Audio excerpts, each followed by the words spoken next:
जैसा कि हम लोग जानते हैं, अभी कालखंड का चौथा युग यानी कलयुग चल रहा है, जिसे हिंदू शास्त्रों में सबसे शापित युग बताया गया है।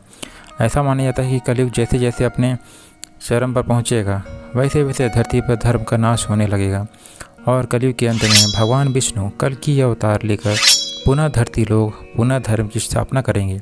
परंतु आज की वीडियो में हम आपको बताएंगे कि महाभारत काल अर्थात द्वापर युग में भगवान कृष्ण ने कलयुग के बारे में कौन सी कड़वी सच्चाई बताई थी, जिसे अधिकतर जनमानस नहीं जानते।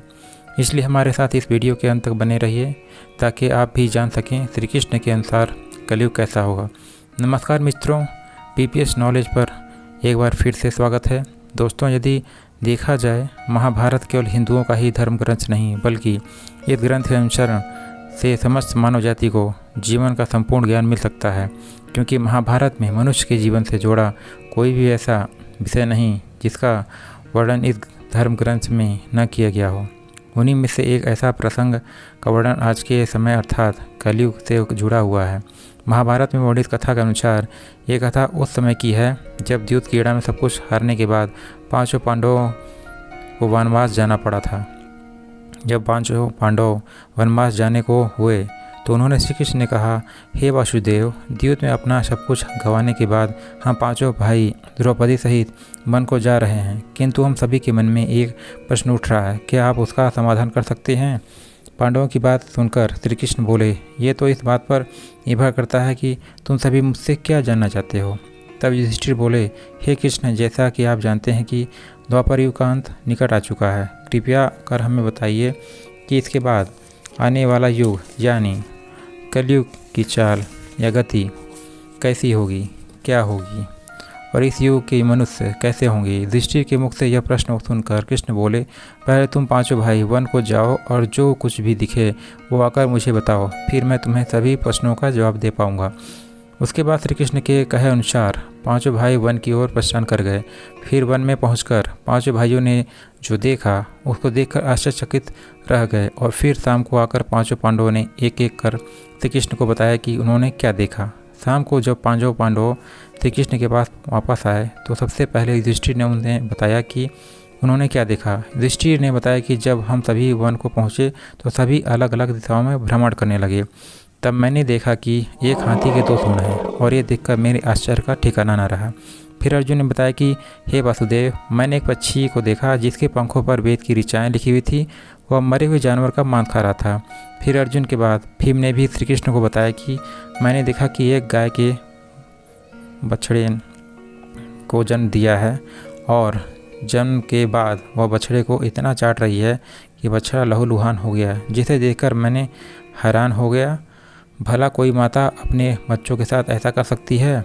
उसके बाद श्री कृष्ण ने सहदेव से पूछा, सहदेव तुम बताओ, तुमने वन में क्या देखा? तब सहदेव श्री कृष्ण से बोले, मैंने वन में देखा कि एक जगह 700 कुएँ हैं और आसपास के कुओं में पानी भरा हुआ है, किंतु बीच का कुआं खाली है। बीच का कुआं गहरा है, फिर भी पानी नहीं है। यह देखकर मुझे घोर आश्चर्य हुआ कि ऐसा कैसे हो सकता है। उसके बाद नकुल ने कहा, हे नारायण, जब मैं वन में भ्रमण कर रहा था तो मैंने देखा कि पहाड़ के ऊपर से एक बड़ी सी शिला यानी पत्थर लुढ़कती हुई आती है और कितने ही वृक्षों से टकराकर उनको नीचे गिराते हुए आगे बढ़ जाती है, परंतु उस विशालकाय पत्थर को कोई भी वृक्ष उसे रोक ना सका।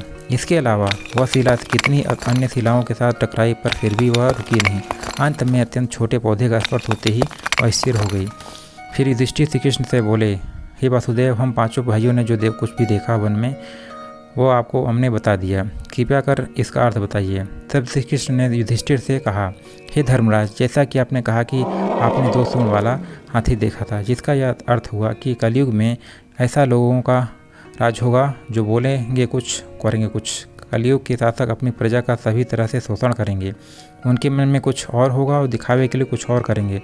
अर्थात कलयुग में शासकों के लिए आप लोगों का कोई महत्व नहीं होगा, वो बस राज करने के लिए ही शासक होंगे। फिर श्री कृष्ण अर्जुन से बोले, हे धनंजय, जैसा कि तुमने देखा कि एक पक्षी के पंख पर वेद की ऋचाएँ लिखी हुई थी, लेकिन वह मरे हुए जानवर का मांस खा रहा था, जिसका अर्थ यह हुआ कि कलयुग में ऐसे लोग होंगे जो बड़े ज्ञानी और ध्यानी कहलाएंगे, किंतु उनके आचरण राक्षसी होंगे। कलयुग में लोग पंडित और विद्वान कहलाएंगे, किंतु यह विचार चलता रहेगा कि कोई मरे और उसकी सारी संपत्ति उसके नाम हो जाए। अर्थात कलयुग के मनुष्य धन और संपत्ति के लोभी होंगे, भले उनके पास कितना ही ज्ञान क्यों न हो। इसके अलावा हे अर्जुन, कलयुग में हर जाति धर्म के प्रमुख पद पर बैठे लोग विचार करेंगे कि कब कोई पद से हट जाए और हम उस पद पर विराजमान हो। कलयुग में ऐसे लोगों की संख्या बहुतायत होगी, कोई बिरला संत पुरुष होगा। अर्जुन के बाद श्री कृष्ण भीम से बोले, हे गदाधर, जैसा कि तुमने देखा कि ये गाय अपने बच्चे को इतना चाटने लगी कि वह बछड़ा लहूलुहान हो गया। अर्थात कलयुग की माता अपनी संतानों पर इतनी ममता बरसाएगी कि बच्चों का खुद का विकास करने का मौका ही नहीं मिलेगा, जिसके कारण मोह माया में पड़कर वे बर्बाद हो जाएंगे। इसके अलावा किसी का बेटा घर छोड़कर साधु बनेगा तो हजारों व्यक्ति दर्शन करेंगे, किंतु मनुष्य का अपना बेटा साधु बनेगा तो वो रोएंगे कि मेरे बेटे का क्या होगा। इतनी सारी ममता होगी कि उसे माया और परिवार में ही बांध रखेंगे और अपना जीवन खत्म कर ले हो जाएगा। अंत में बेचारा अनाथ होकर मरेगा। भीम जब श्री कृष्ण के जवाब से संतुष्ट होकर तब भगवान श्री कृष्ण ने सहदेव से कहा, सहदेव, जैसा कि तुमने बताया कि तुमने वन में 5-7 भरे हुए कुओं के बीच एक कुआं एकदम खाली देखा, जिसका अर्थ हुआ कि कलयुग में पैसे वाले अर्थात धनी लोग अपने पुत्र पुत्री के विवाह में या फिर आलीशान भवन में लाखों रुपए खर्च कर देंगे, परंतु उनके पड़ोस में ही यदि कोई भूखा प्यासा मर रहा होगा तो वह उसकी कोई सहायता नहीं करेंगे। भले ही उनका अपना सगा भूख से मर रहा होगा, लेकिन वो देखते रहेंगे। इसके अलावा कलयुग में मनुष्य मदिरा, मांस, भक्षण, सुंदरता और व्यसन में पैसे उड़ा देंगे, किंतु किसी के 2 आंसू पोंछने में उनकी कोई रुचि नहीं होगी। हे सहदेव, मेरे कहने का तात्पर्य है कि कलयुग में अन्न के भंडार होंगे, लेकिन लोग भूख से मरेंगे। सामने महलों बंगलों में ऐसे ऐशो आराम चल रहे होंगे, लेकिन पास की झोपड़ी में आदमी भूख से मर जाएगा। एक ही जगह पर असमानता अपने चरम पर होगी। श्री कृष्ण की बातें सुनकर सहदेव को सारी बातें समझ में आ गई। तब श्री कृष्ण ने नकुल से कहा कि जैसा कि तुमने बताया कि वन में बड़ी सी चट्टान पहाड़ से लुढ़कती हुई, किंतु बड़े बड़े वृक्ष और उसके तने उस चट्टान को रोक न पाए, किंतु एक छोटे से पौधे से टकराकर वो छूते ही वह चट्टान रुक गई, जिसका अर्थ हुआ कि कलयुग में मनुष्य का मन नीचे जाएगा, यानी कलयुग के मनुष्यों का जीवन पतित हो जाएगा। और ऐसे मनुष्यों का जीवन धन की शिलाओं से नहीं रुकेगा, ना ही सत्ता के वृक्षों से रुकेगा, किंतु हरिनाम के छोटे से पौधे, हरि कीर्तन के छोटे से पौधे से मनुष्य जीवन का पतन होना रुक जाएगा। अर्थात कलयुग में भी जो मनुष्य धन के लोभ को छोड़कर हरि नाम का जप करेगा उसे कोई कष्ट नहीं होगा और मृत्यु के बाद उसे परमेश्वर अर्थात मेरे चरणों में जगह मिलेगी। तो मित्रों, आपने देखा हुआ कि श्री कृष्ण द्वारा बताई गई ये सारी बातें सच में घट रही हैं, इसलिए मनुष्य को चाहिए कि कलयुग में वो धर्म का पालन करें और श्री हरिनाम का भजन करें, तो उसका जीवन सफल हो जाएगा। तो मित्रों, उम्मीद करता हूँ श्री कृष्ण द्वारा कलयुग के बारे में बताई गई ये कड़वी सच्चाई जरूर पसंद आई होगी, और यदि पसंद आई हो तो मेरे चैनल को लाइक, शेयर और सब्सक्राइब करना ना भूलें। धन्यवाद।